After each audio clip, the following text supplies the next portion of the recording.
It's funny how first love is always painful, because even though we all know, most of us never live to see that pain go. Crazy how we all can move past hard times, so rarely take the time to be fine though. Swear my heart pays a fine every time I walk that fine line I've memorized. That fine, barely recognizable line of obsession or slight depression. Heart constantly refreshing my mind, constantly pushing for something to happen, for someone to come in, wrapping arms around me to distract me from what I'm feeling, to cause me to backtrack and do some healing. First love sounds a lot like first failure. It sounds a lot like red flares, bells, whistles, and alarms going off.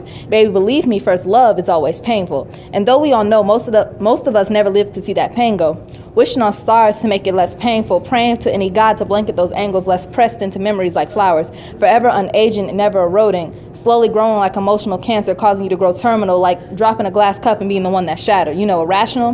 Baby, believe me, first love is always painful, and though we all know, most of us never live to see that pain go. Married was still going back to his pictures, years later still telling the story of his features.